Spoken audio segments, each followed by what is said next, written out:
Live now? It's, yep, we are live. Go ahead. Okay, thank you. The meeting is already called to order. Continue the roll, please.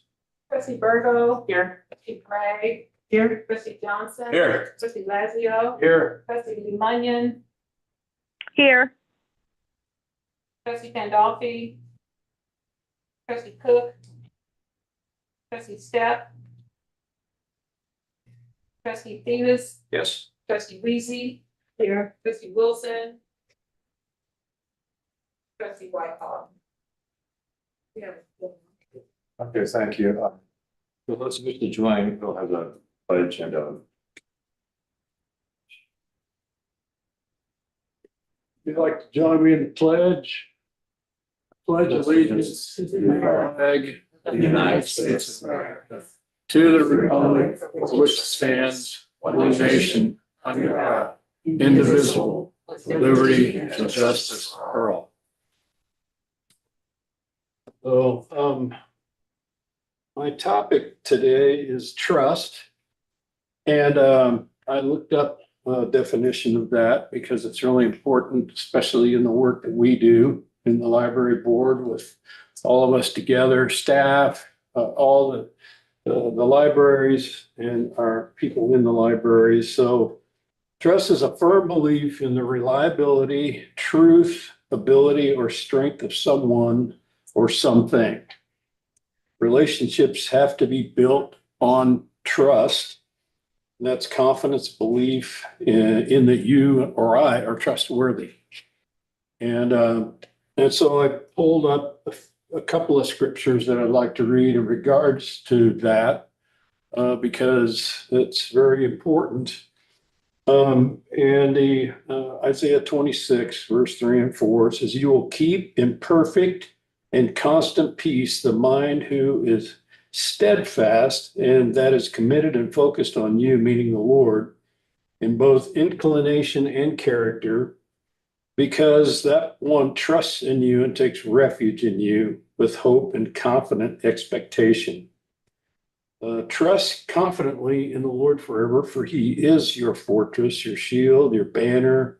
For the Lord God is an everlasting rock, which means there's a firm foundation there. And it's built on trust and trust in him and in us as well.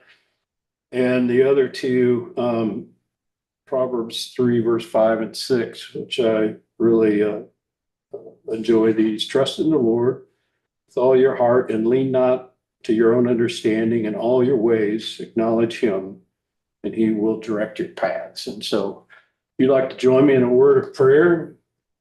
Father in heaven, we just come before you as your servants here in the library system, the board of directors, all the staff, all the librarians, every location.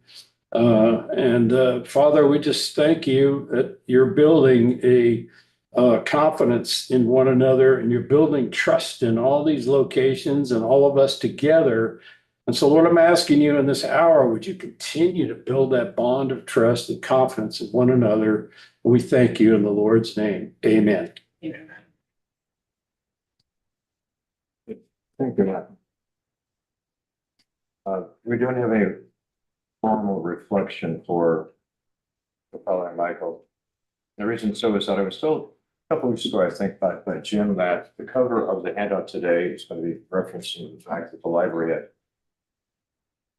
incomprehensible 10 million items that had been picked up and used either in hand or electronically by our users. It's over 800,000 a month. And I think, what can we reflect on that? That's the fact that not only do all of the users of the library take advantage of it, the fact that we have between 7 and 8 people that make this possible. Not just the taxpayers and voters, but the people who actually are there at 8 o'clock in the morning, stay till closing time. So the first matter, go through this rather quickly. I move for the approval of the agenda. Is there a second? Second. Second discussion? Okay, Teresa, will you please call the vote? Trustee Virgo. Yes. Trustee Gray. Yes. Trustee Johnson. Aye. Trustee Lazio. Yes. Trustee Lumenyon. yes, Trustee Davis. Yes. Trustee Weezy. Yes. Trustee Wilson.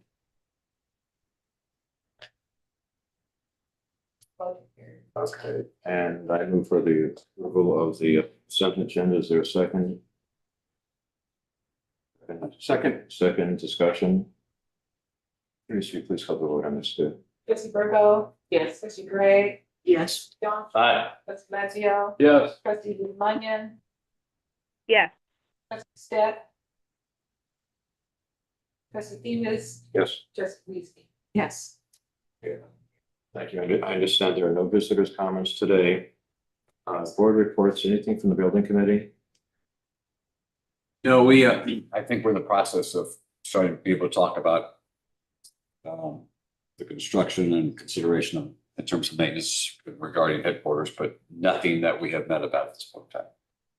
Okay, thank you. Finance and audit? Board's not online. We didn't meet. There was no finance meeting this month.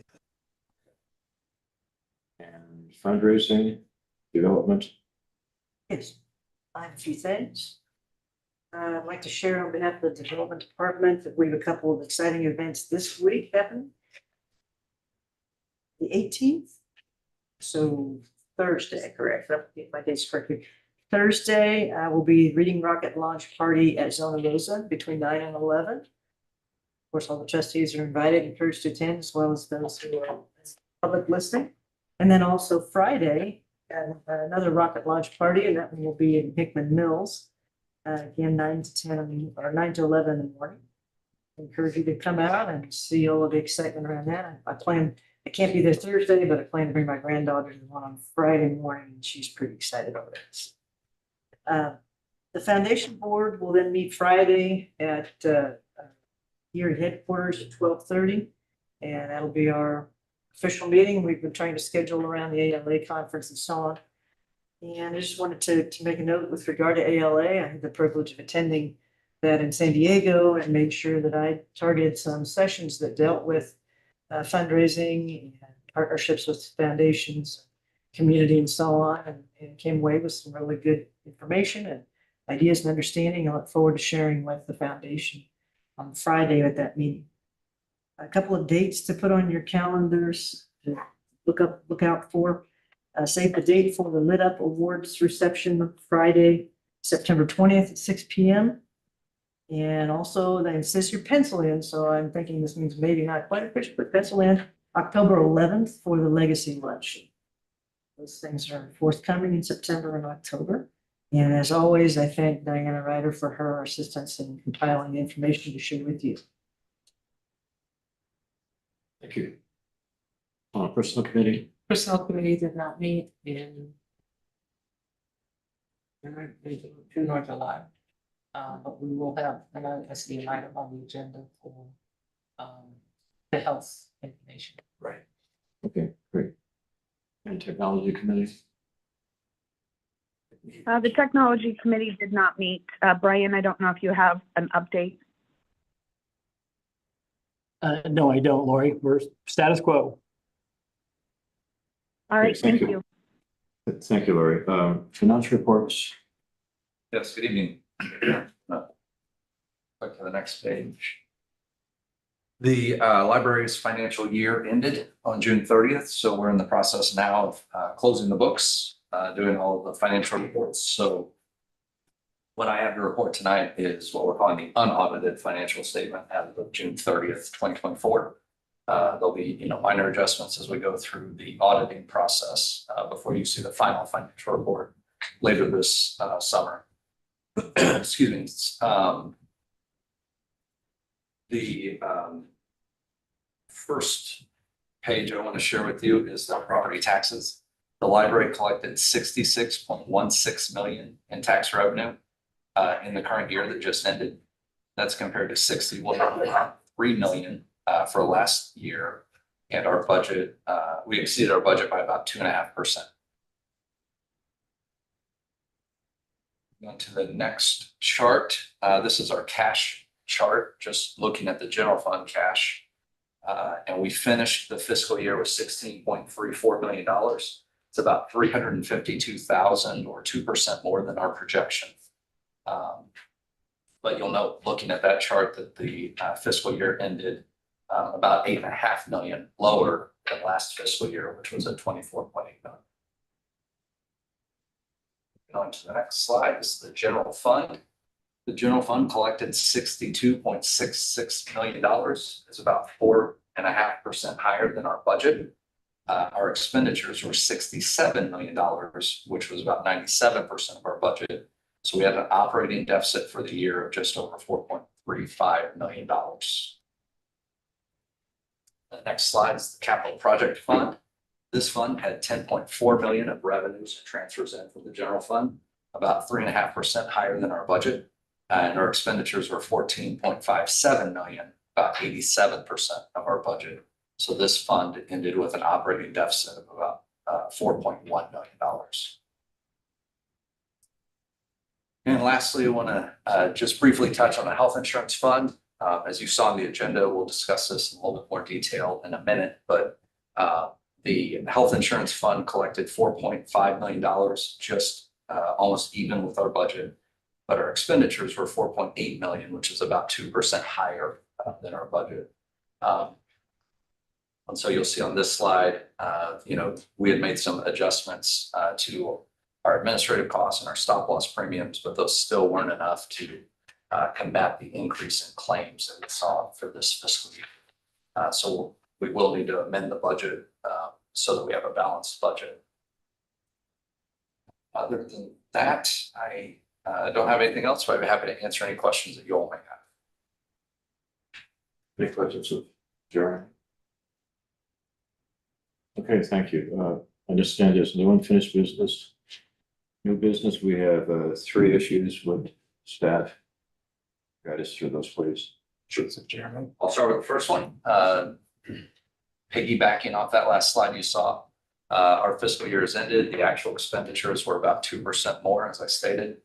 So we're requesting that the health insurance fund be amended to $4,741,000 to cover our expenditures for the year.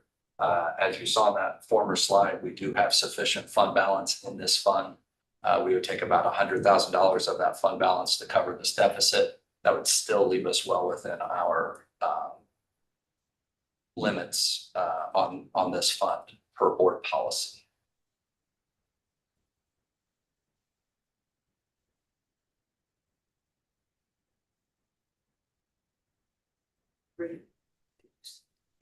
Try to read that. They're having trouble reading it. Okay, Move to amend the fiscal year 2023 through 24 health insurance fund budget to $4,841,000. oh, okay, thank you. Can we have a motion to approve this or recommend this resolution? I'll take that motion. Is there a second? Second it. The moved and second that we approve the resolution as presented on the board. Any discussion? Okay, you're not Teresa, you call the roll, please. Trustee Weezy? Yes. Trustee Theus? Yes. Trustee Lazio? Yes. Trustee Lemunian? yes, Trustee Virgo? Yes. Trustee Johnson? Aye. Trustee Gray? Yes. Trustee Steph? Motion carries. Thank you. And Sarah? The next item on your agenda is the Riverside lease resolution. So as you're aware, about a month ago, we opened the new Riverside branch. It's been very successful. The library was renting or leasing out the old branch building. And with the grand opening, we no longer need that building. I think the original lease, we had in there kind of a buffer of a 90-day buffer. Once we vacate, then we keep the lease on for 90 days. We're going to try to get out of it early so we can not pay those utility bills. So that's what this agreement is for, is to get out of the lease early, and hopefully we'll save at least a month's worth of utility bills, maybe a little bit more. The city of Riverside is considering the exact same contract tonight on their board meeting. So we need a motion to approve the agreement as presented. Yeah, I make a motion to approve the agreement. This is Joyce, and I'll second. It's been moved and seconded that we approve the resolution to amend the contract with Riverside. Any discussion? I just have a quick question. Do you have any sense they will disagree with? So you wanna, and want us to hold out until 90 days? I've had conversations with their city manager and I think they're already good to go. Okay, okay. That's good. Yeah, I think they have plans for this Yeah. anyway. Yeah, that's good. Yeah, So This that's. is Lori. I just had a, sorry. Please go ahead. This is Lori. I just had a question. Are there any penalties associated with ending the lease early? It went by too fast. No penalty associated, and this is kind of like a new agreement, just getting rid of the old agreement. So the new agreement is just saying we're gonna vacate by tomorrow, which my understanding is we have 0 property in the building. And we're gonna get utilities shut off, as many as we got shut off already. And then the last of the utilities will be transferred to the city of Riverside starting tomorrow. Thank you. So, Sarah, who is actual title to that real estate right now? Do you know? I believe the city of Riverside. So, Yep, but you don't own any of it, We're you're just, just leasing the building. we're just hanging on pursuant to this lease agreement. Yep. Yep. Great. Great move, good. Okay, Teresa, I understand any other discussion? Okay, Teresa, will you please call the roll? Trustee Reese, Yes. trustee Davis, Lazio, yes. trustee Lemunion, Yes. trustee Virgo. Yes. Trustee Johnson. Aye. Trustee Gray, Yes, motion carries. Thank you. And the last matter for vote is the conflict resolution. And the next item on your agenda is the resolution for the conflict of interest item that we have to do every 2 years. It's up for this year. What this resolution does, it gives what word am I trying to use here? It gives us a way of reporting any conflicts the board or staff may have with items that come across the table for approval. So right now, there's a few positions that have to file personal financial disclosures every year. That includes myself, Jeremy, Aaron, and Susan. And then for you all, if you have a conflict, you have to disclose it to the board secretary and the Missouri Ethics Commission. You do not have to file an annual report. So that's the gist of the ordinance. There's, I think, as I recall, there's another step to that, if there is a conflict, then there's a determination that you need to make as to whether or not you'll vote on an item. Correct. So if you do have a conflict with any item that comes across for board approval, you should recuse yourself from that item, obviously. If there's any questions about if you have a conflict, I'm here to answer those questions if something pops up in the next year, 2 years really, and we'll work our way through that. And on your desk, you should have a little guide from the Missouri Ethics Commission. They love these pamphlets, so if you want some light reading tonight, take a look at it. If there's any questions, I'm available. Great reading when I can't sleep. Yeah, there you go. Put you right to bed. And so we're looking for a motion to approve the resolution as presented. Joyce, I'll make that motion. Second. Second. Yes. Okay, any further discussion? You're right, Teresa. Trustee Reese, yes, trustee Davis, Yes. trustee Lazio, Yes. trustee Lemunion, Yes. trustee Virgo. Yes. Trustee Johnson. Aye. Trustee Gray, yes, motion carries. Thank you. Director's report? All right, since the slide's there, I'll acknowledge Kristen Stein, who is our Associate Director of Public Services. Her manager, Reggie Bowman, says Kristen has dedicated 20 years to the public library, a significant milestone for someone who initially didn't envision a career in public libraries after the master. Her unwavering commitment to public services has proven to be an invaluable asset to our entire system. She demonstrates her role as a true public servant within the library community. And Kristen is absolutely wonderful. Probably one of the hardest working people I've ever seen in my life.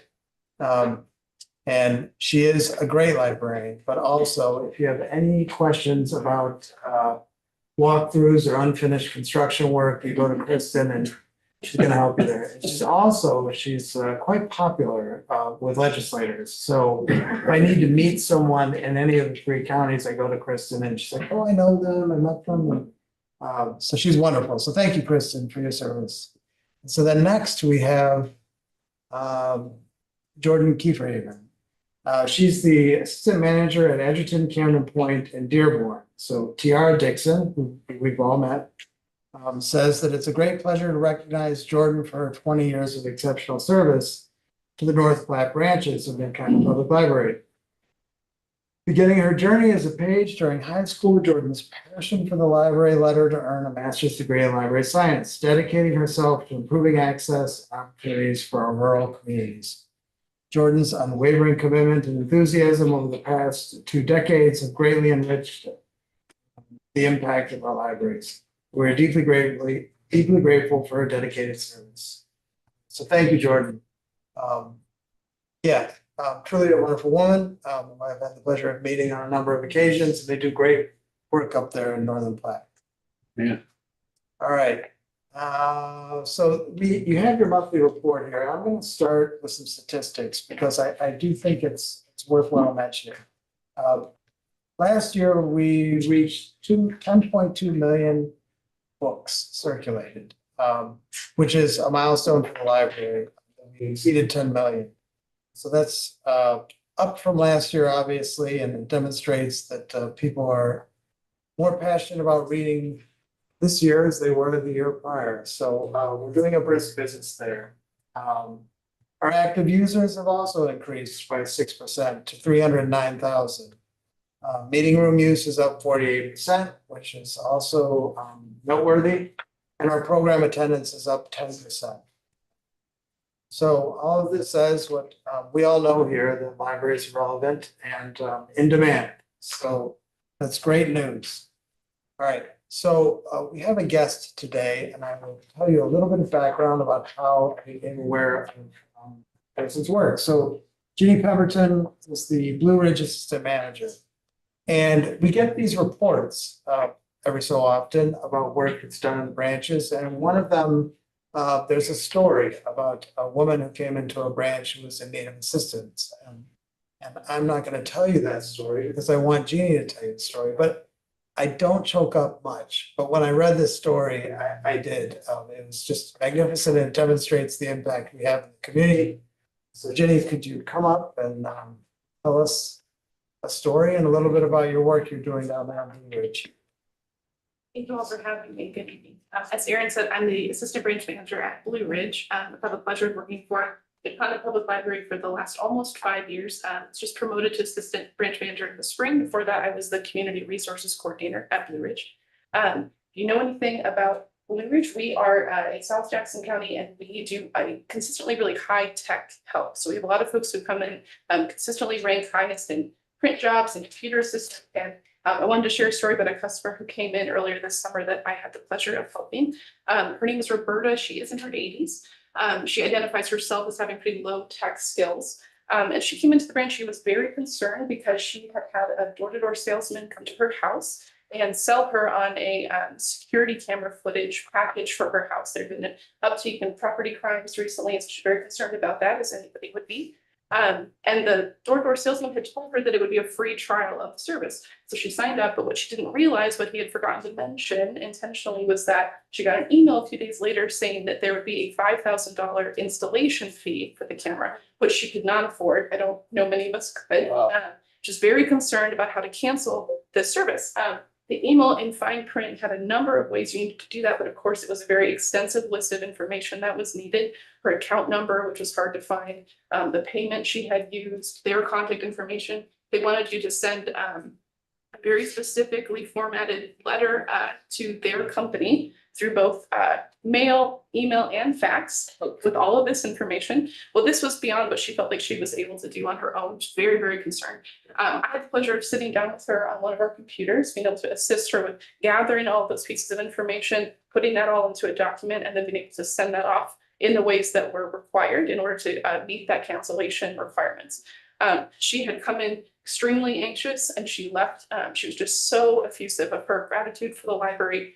She said she initially wasn't sure what to do, but she had been a lifelong library member. She'd always trusted the library to help her. So I was really grateful to have the opportunity. I think it's just one good example of the work we do every day to support our communities, especially those who need tech help. So thank you for inviting me and thank you, Chelsea. Thank you. So you ran away so quickly. Questions are. If you have any questions, Jenny, feel free to ask. I just a little remark here though. You'll often hear that libraries referred to as like providers of information. And if you read that literally, it's like, what was her name? Roberta? Roberta. Well, here's where it says what you need to do, go on your way.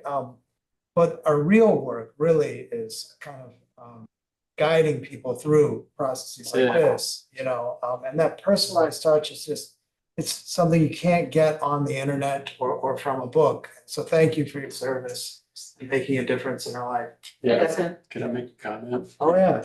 You first. Well, I just used that word, we were talking about trust. I thought of that as you said that, yeah. And so that's it right there, is because she had built that trust with the libraries over a long period of time. And, when you get to be her age, people tend to take advantage of you and they sell you a bill of goods. And so I'm so glad that she found you. Congratulate, thank you for helping her out. And that's really, really amazing. So Thank you. yeah, absolutely. Way to go. And I just wanted to say, number one, yes, tech help is the number one thing there because it's like the desert trying to get reliable, low cost internet, as well as a lot of individuals don't have the technology to learn from either. So having the library there is very important. And I would like to say that Blue Ridge is one of the few branches you can get there at 8:30, 8:45 in the morning. There's a line to get it. Absolutely. So that shows just how important those services are. And thank you. That's great. Along the same, this vein, the library has to make a presentation to the 3 counties every year on the status of the library, and what we're doing in the finances and all that. And the last time for Clay County, Michael Egelman, the branch manager at Antioch, was one of the participants to the commission. And he had a story very similar to yours in terms of just the absolutely tremendous charitable functional outreach, and it all to a person probably the same age as the one you helped. And she's utterly distraught because she had to get some information. There was an absolute deadline and she was very, very confused, as all those folks at that HR on all this tech stuff. And she had the same sense of relief. And in her case, it involved the presentation of various medical records about her husband who had to be submitted for insurance coverage for the cancer he was suffering. And I think that what Michael did and what you just did is so typical of the immense, something always heroic effort that's done for so many, and we just don't know about it. Other than the fact that thank you for you telling us that. Yeah, thank you. Very, very moving. Thank you so much again. Okay, announcements. One more thing. So a number of us went to San Diego for the annual conference in ALA. And I found it to be a very informative event. Many of us attended sessions on artificial intelligence, on readers advisory. I attended one that had to do with experimentation in the library, which was quite informative.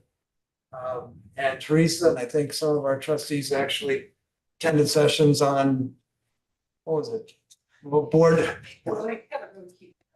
forget the exact, but it's something about how to engage your, how to get your trustees to work with you or something, it's something like that, but it was about board engagement, yes. Right, it was a panel discussion, I got in the tail end of that. But overall, it was a great conference. So trustee Virgo, Greg and Wyckoff were all there. We had a chance to meet each other and it was a great conference. And San Diego is a beautiful city. So announcements, trustee Greg mentioned the Reading Rocket openings. I'll just repeat it one more time. So Friday. Thursday. It's the 19th, right? Yeah. It's the 18th and 19th. All right, well, okay, so anyway, so Thursday, July 18th, 9 AM in Zona Rosa. And that is Friday, July 19th at 9 AM at Community America's Hickman Mills Community Access Center on Blue Ridge Boulevard. Then on August 1st, we have James Patterson and Mike Bika. It's a conversation with those two that is sold out event. But if there's any openings, we'll let everyone know. We're happy to see that the community is excited about joining us on that day. On August 8th, we have Romance Genre Con. And that'll be at Wendy's Library Center. September 2nd is Labor Day, and all of our locations will be closed. And then on the 21st of September, we'll have the Lit Up Festival at Wendy's Library Center. That's one of my favorites, and that's sure to be a wonderful event too. So those are the announcements that I have. Everything else in between are committee meetings, which we may or may not have. But speak now if I'm missing anything, am I? I think I got it. I don't know if you could share this yet, but what is the next event for the Facing the Future? The last one was amazing. So that'll be Audrey Tang. She's the Minister of Digital Affairs for Taiwan. She won't be joining us in person. She will be coming in virtually. She's known to be just a technology expert, definitely very knowledgeable of election integrity, artificial intelligence, and using technology to bring people together. So that'll be a virtual event, and that's on September 27th, which cuts off here. But we will. 24th. Oh, well, it should be on there. We will send out information to all of you. I learned of Audrey earlier this year and just truly a remarkable human being. And to be in that country under that amount of pressure, but figure out a way to open up democracy and defend democracy through the use of technology is truly impressive. So she's done some wonderful things, and we're happy to bring her to the library. So when the link becomes available, I'll send everybody information and hopefully you can join us. All right. That's all I have for my report. Any questions, Vera? Trustees' comments? I'd like to say the ALO, I've been on this board for 20 years, but I haven't ever gone to ALO. I did do it this time. I've been to PLA before. First off, I was really glad I brought some really good walking shoes. Yeah. Because it was huge. I really enjoyed the sessions. They were very, very informative. But what shocked me the most was the 2 full rows of artists, graphic designers, graphic artists, it's a graphic novel. That is, when they did book signings, the lines were wrapped around the room. That is a huge area, and a huge area for people who want to read graphic novels, you know, with all the artwork. Some of the artists there were like truly amazing. But that was really good. The line for the guy who wrote the book Vader and Son, which was my son's favorite book, was there, so I have a picture with him. My son was like, okay. That's like really excited for a dude that's, you know. But it was just the art and the amount of attention paid to that kind of growing group was what's that was pretty cool. The session I think that hit me the most was one that Teresa recommended, thank you very much, was that AI session. And then we tried to go to the second one and it just wasn't the same. But the first one was really hit really well, because it gave me a really good idea of kind of where things are going and how it would impact and how it would impact libraries. But the thing I want to say the most was the myths about libraries are still out there that people aren't going in. I took an Uber up to the airport and the gentleman who drove me up heard I was going to a library conference, which he couldn't understand how many people would ever go to a library conference. I was like, try about 20,000. Yeah. And then he asked the fatal question, fatal because he stuck with me in the car. And that was, so tell me, are people really using libraries anymore? And by the end of the ride, he's like, I've got to renew my library. That's all I want to say. Thank you. Great. Any other comments? I guess the last one is that belatedly celebrating the birthdays of Joyce and the Aaron, so anybody who really wishes to disrupt their glycemic index, there's some stuff over there. Good. Pascal, any other comments? Right, okay, I move we adjourn our session. Is there a second? That's second. And just call, all in favor, please signify by saying aye. I Aye. Opposed? No.